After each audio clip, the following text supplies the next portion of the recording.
గాడి తప్పిన ఆహారపు అలవాట్లు కావచ్చు, తీవ్రమైన ఒత్తిడి, ఆందోళన మూలంగా కావచ్చు. ఇవాళ మనలో చాలా మందికి పొట్టలో గ్యాస్ట్రిక్ అల్సర్లు అనేవి పెద్ద సమస్యగా మారుతున్నాయి.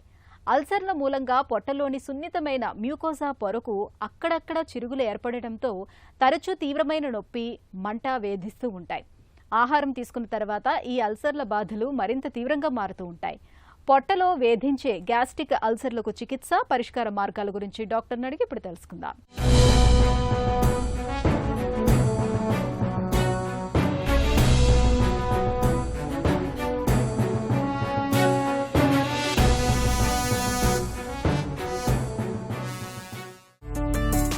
గ్యాస్ట్రిక్ అల్సర్ అంటే ఏంటి, ఎందుకు వస్తుంది?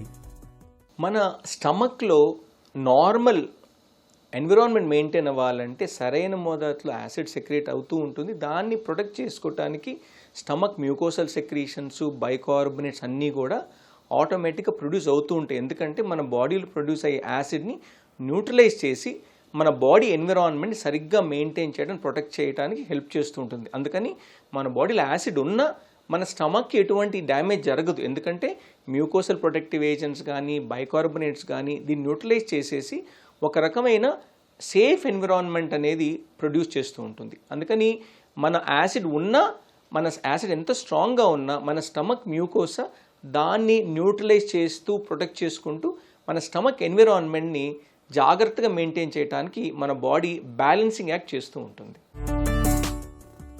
గ్యాస్ నొప్పి మరియు గ్యాస్ట్రిక్ అల్సర్ నొప్పి మధ్య తేడా ఎలా గుర్తించాలి? చాలామందికి గ్యాస్ట్రిక్ అల్సర్కి, డియోడనల్ అల్సర్కి డిఫరెన్షియేట్ చేయాలి అంటే ఏంటంటే, గ్యాస్ట్రిక్ అల్సర్లో ఆహారం తీసుకోగా నొప్పి ఎక్కువైపోతుంది. అదే డియోడనల్ అల్సర్లో ఆహారం తీసుకున్న తర్వాత నొప్పి తగ్గిపోతూ ఉంటుంది. ఏనాడైనా ఈ గ్యాస్ట్రిక్ అల్సర్ మనకు ప్రొడ్యూస్ అవ్వడానికి కారణం ఏంటంటే, ఆ మ్యూకోసల్ అంటే మన స్టమక్లో ఎప్పుడైతే మ్యూకోసా ఆటోమేటిక్గా రిప్లెనిష్ అయ్యి కవరప్ అయిపోయి హీల్ అయిపోతూ ఉంటుంది, అది ఇన్హిబిట్ అయినప్పుడు అల్సర్స్ ఫామ్ అవుతాయి. మనం తీసుకునే ఆహార పద్ధతులు ముఖ్యంగా ఏంటంటే స్పైసీ ఫుడ్స్ కానీ, ఎక్కువ మన స్టమక్ని ఇరిటేట్ చేసే ఫుడ్స్ కానీ తీసుకున్నప్పుడు కూడా మన స్టమక్ మ్యూకోసా డ్యామేజ్ అవుతూ ఉంటుంది. గ్యాస్ట్రిక్ అల్సర్ విషయంలో హెచ్ పైలోరీ ఇన్ఫెక్షన్ పాత్ర ఎంతవరకు ఉంటుంది? ఇప్పుడు మన స్టమక్లో మనం మందులు వాడుతూ ఉంటాం. మందులు వాడటం వల్ల మనకు అంటే అసిడిటీ తగ్గిస్తుంది. అసిడిటీ తగ్గించి మ్యూకోసల్ ప్రొటెక్టివ్ ఏజెంట్స్ వాడి అల్సర్ని కోట్ చేసి మనం అల్సర్ని హీల్ చేస్తూ ఉంటాం. కానీ ముఖ్యంగా ఏంటంటే ఎంత మందులు వాడినా తగ్గకుండా ఉండడానికి కారణం హెలికోబాక్టర్ పైలోరీ అనే ఒక ఆర్గానిజం. ఇది ఆర్గానిజం ఏం చేస్తుందంటే అల్సర్ని హీల్ అవనివ్వదు. హీల్ అవనివ్వకపోవటం వల్ల పర్సిస్టెంట్గా మనకు అసిడిటీ వస్తూ ఉంటుంది. అసిడిటీ రావటం వల్ల అంటే ఇప్పుడు మనకు తరచూ మనం ఎన్ని మందులు వాడినా అల్సర్ అనేది తగ్గినట్టు తగ్గి మళ్ళీ వస్తూ ఉంటుంది. ముఖ్యంగా ఏంటంటే హెచ్ పైలోరీ అల్సర్ ఫామ్ అవటమే కాకుండా లాంగ్ డ్యూరేషన్స్లో అది గ్యాస్ట్రిక్ క్యాన్సర్స్ కూడా లీడ్ చేయొచ్చు. కాబట్టి హెచ్ పైలోరీ ఎరాడికేషన్ అనేది చాలా చాలా ముఖ్యం. మీకు పర్సిస్టెంట్ అసిడిటీ వచ్చి సిమ్టమ్స్ ప్రొలాంగ్డ్గా ఉండి నార్మల్ మందులో మీకు తగ్గనప్పుడు తప్పకుండా హెచ్ పైలోరీ టెస్ట్ చేయించుకొని మనకు ఉందా అని చూసి దానికి ట్రీట్మెంట్ ఇవ్వటం వల్ల మీకు పర్మనెంట్ సొల్యూషన్ దొరికే ఛాన్స్ చాలా హైగా ఉంటుంది. తరచూ పెయిన్ కిల్లర్లు లేదా యాసిడ్ టాబ్లెట్లు వాడటం అల్సర్కు కారణమవుతుందా? మన లైఫ్ స్టైల్లో అక్కడ నొప్పులు ఉన్నాయని, బాడీ పెయిన్స్ అని, వైరల్ ఫీవర్స్ అని రకరకాల రీజన్స్ వల్ల మనము మెడిసిన్స్ వాడుతూ ఉంటాం. కానీ దీంట్లో ఎన్ఎస్ఏఐడిస్ అంటాం, అంటే పెయిన్ కిల్లర్స్ ముఖ్యంగా అల్సర్స్కి ఒక రకమైన అంటే యాంటీ అనమాట. అంటే మనకు అల్సర్స్ ఫామ్ అవడానికి ఎక్కువ కారణాలు. అందుకని మనం ఎప్పుడు నొప్పి మందులు వాడినా ఒకటి మీరు సెన్సిటివ్గా ఉన్నప్పుడు ఆ అసిడ్ తగ్గించే మందులు కూడా దాంతోపాటు వాడటము, అంటే మ్యూకోసల్ ప్రొటెక్టివ్ ఏజెంట్స్ వాడటం వల్ల ఈ అల్సర్స్ ఫామ్ అవ్వకుండా మనం నివారించవచ్చు. గ్యాస్ట్రిక్ అల్సర్ పగిలితే లేదా రక్తస్రావం అయితే పరిస్థితి ఎంత ప్రమాదకరం?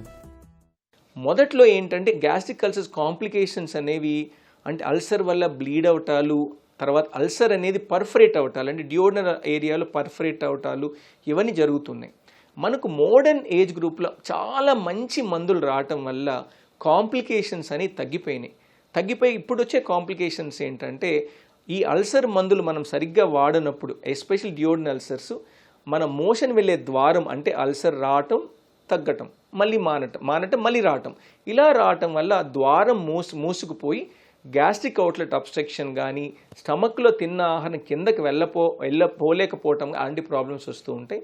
కొన్నిసార్లు ఏంటంటే ఈ అల్సర్ అనేది క్రమేణా అంటే స్టమక్ వాల్కి వచ్చి అది ఎరోడ్ అవుతూ ఉంటుంది. ఎరోడ్ అయ్యి గ్రాడ్యువల్గా ఏంటంటే ఫుల్ థిక్నెస్ అయ్యేటప్పటికి దాంట్లో మనకు స్టమక్ చుట్టూ చాలా వాస్కులర్ ఉంటాయి. స్టమక్ డియోడినం దగ్గర ఆ వెసల్ని ఎరోడ్ చేసేస్తూ ఉంటుంది. యూజువల్గా గ్యాస్ట్రో డియోడినల్ ఏరియా ఆర్టరీ దగ్గర ఆ ఆర్టరీ సడన్గా స్పర్ట్ అయినప్పుడు సడన్గా బ్లీడ్ అవ్వటము, ఆ బ్లీడ్ అవ్వటం వల్ల అంటే ఒక్కొక్కసారి సరైన ఫెసిలిటీస్ మీకు లేనప్పుడు ఒక్కొక్కసారి లైఫ్ థ్రెటనింగ్ అవుతూ ఉంటుంది. ఆ బ్లీడింగ్ అనేది చాలా అంటే సివియర్గా అయిపోతూ ఉంటుంది. అందుకని ఈ bleeding gastric ulcer, duodenal ulcer వెసల్ని ఎరోడ్ అయ్యి బ్లీడ్ అయ్యి చాలా సీరియస్ కండిషన్. ఎమర్జెన్సీగా మనం ఎండోస్కోపీ చేసి దాన్ని ఆపేయడానికి ప్రయత్నించాలి. గ్యాస్ట్రిక్ అల్సర్ల విషయంలో ఎలాంటి పరీక్షలు చేస్తారు? ఎండోస్కోపీ ఎప్పుడు చేయించుకోవాలి? సిమ్టమ్స్ అనేది వస్తూ ఉన్నాయి. నేను సింపుల్ మెడిసిన్స్ వాడినా ఒక 2 to 3 weeks వాడాను, అయినా నాకు డిస్కంఫర్ట్ ఎక్కువగానే ఉందన్నప్పుడు ఎండోస్కోప్ చేయడానికి మనం హెసిటేట్ చేయకూడదు. ఎండోస్కోప్ చేసేటప్పుడు ముఖ్యంగా ఏంటంటే మనకి ఎక్కడ అసిడిటీ అల్సర్స్ ఏమన్నా ఉన్నాయా, డియోడినం వరకు ద్వారం వరకు మన ఎండోస్కోప్ ఫ్రీగా వెళ్ళిపోతుందా, అదేవిధంగా ఏంటంటే ఒకవేళ ఎరోషన్స్ కానీ అల్సర్స్ కానీ ఉన్నప్పుడు తప్పనిసరిగా H. pylori టెస్ట్ చేసినప్పుడు అంటే ఆ ఇన్ఫెక్షన్ ఉందా లేదా అని చూసుకొని దాన్ని బట్టి ఆ ట్రీట్మెంట్ ఇచ్చామంటే ఒక రకమైన పర్సిస్టెంట్గా లాంగ్ స్టాండింగ్ రిలీఫ్ మనకు దొరికే ఛాన్స్ ఉంటుంది. చాలాసార్లు ఏంటంటే మన ఈ అసిడిటీ అన్నది ఉత్త అల్సర్ వల్లే కాదు, స్ట్రెస్ చాలా ఎక్కువగా ఉన్నప్పుడు, సైకలాజికల్ ప్రాబ్లమ్స్ ఉన్నప్పుడు అవి కూడా ఎక్కువ అవుతూ ఉంటాయి. యాసిడ్ కానీ రిఫ్లెక్స్ కానీ కొన్నిసార్లు కొన్ని సర్జికల్ కండిషన్స్ అంటే హైటస్ హెర్నియా కానీ, ఒకవేళ హర్నియా అంటే స్టమక్ పైకి వెళ్ళిపోదాన్ని మనం పారాఈసోఫేగల్ హర్నియా అంటాం. అలాంటప్పుడు కూడా పొట్టలో నార్మల్ ప్రొడ్యూస్ చేసే యాసిడ్ కూడా మన ఈసోఫేగస్లోకి వెళ్ళిపోయినప్పుడు ఆల్మోస్ట్ హార్ట్ పెయిన్ లాగా కూడా వస్తూ ఉంటుంది. అందుకని మనది అనలైజ్ చేసుకోవాలి, సిమ్టమ్స్ ఎట్లా ఉన్నాయని మీ ఫిజిషియన్ కానీ మీ సర్జన్ కానీ కన్సల్ట్ చేసి మీకు ఎటువంటి ట్రీట్మెంట్ ఇస్తే బాగుంటుంది అని ఫాలోఅప్ చేసి అది సిమ్టమ్స్ తగ్గిపోయేంత మానిటర్ చేసుకొని ఫాలోఅప్ చేసుకుంటే మీకు ఆల్మోస్ట్ క్లోజ్ 100% మనకు సిమ్టమాటిక్ రిలీఫ్ దొరికే ఛాన్స్ ఉంటుంది. గ్యాస్ట్రిక్ అల్సర్ పూర్తిగా మందులతో నయమవుతుందా లేక సర్జరీ అవసరమవుతుందా? చాలా వరకు ఏంటంటే గ్యాస్ట్రిక్ అల్సర్కి మనం ముఖ్యంగా ఇప్పుడున్న ఆధునిక మెడిసిన్స్ వల్ల మంచి మందులు రావటం వల్ల చాలా వరకు మందులతోనే అంటే సరిపోయే ఛాన్స్ ఉంటుంది, మానిపోయే ఛాన్స్ ఉంటుంది. ఒకవేళ మనం ఫాలోఅప్ ఎండోస్కోపీ చేసినప్పుడు మనం బయాప్సీలు కూడా రికరెంట్గా తీసుకోవాలి. ఎందుకంటే ఎస్పెషలీ గ్యాస్ట్రిక్ అల్సర్స్ క్యాన్సర్గా మారే ఛాన్స్ ఉంటుంది. అందుకని మనకు ఏమాత్రం కొంచెం అనుమానం వచ్చినా ఆ సబ్మ్యూకోసల్ రిసెక్షన్స్ కానీ, part of the stomach resect చేయటం, హోల్ స్టమక్ రిసెక్ట్ చేయటం అనేది కూడా క్యాన్సర్ అనుమానం ఉన్నప్పుడు బయాప్సీ అంటే ఫేవరబుల్గా క్యాన్సర్ ఉండొచ్చు అనుమానం ఉన్నప్పుడు మనం అగ్రెసివ్గా ట్రీట్ చేయడం చాలా అవసరం. ఈ అల్సర్స్ అన్నవి కాంప్లికేట్ అవ్వకముందే మనం మందులు వాడి దాన్ని నివారించుకోవడం చాలా అవసరం.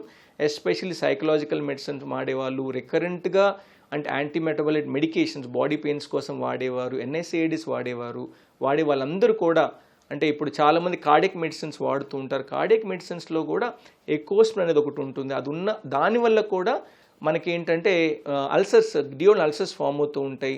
ఎవరికన్నా కానీ స్టమక్లో అంటే మోషన్స్ వెళ్ళేటప్పుడు మోషన్ నల్లగా ఉన్నప్పుడు కూడా మనం అంటే నల్లగా నార్మల్గా మోషన్ రాకూడదు. నల్లగా వస్తుందంటే ఏంటంటే మన స్టమక్లో ఉన్న యాసిడ్ కానీ అల్సర్ కానీ బ్లీడ్ అయ్యి ఆ రక్తం డైజెస్ట్ అయ్యి కిందకు వచ్చేటప్పటికి బ్లాక్ అయిపోతూ ఉంటుంది. అందుకని బ్లాక్ కలర్ స్టూల్స్ ఆర్ మెలీనా ఉన్నప్పుడు కూడా మీరు డాక్టర్ని సంప్రదించి ఎండోస్కోప్ చేయించుకోవాల్సిన అవసరం ఉంటుంది. పొట్టలో గ్యాస్ట్రిక్ అల్సర్లతో బాధపడుతున్నప్పుడు కారం, మసాలాల్ని బాగా తగ్గించాలి.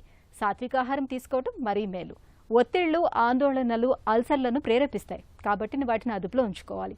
బాధలు మరీ తీవ్రంగా ఉన్నప్పుడు డాక్టర్ సలహా మేరకు కొంతకాలం పాటు యాంటాసిడ్ మాత్రల్ని వాడుకుంటే మంచి ఫలితం ఉంటుంది.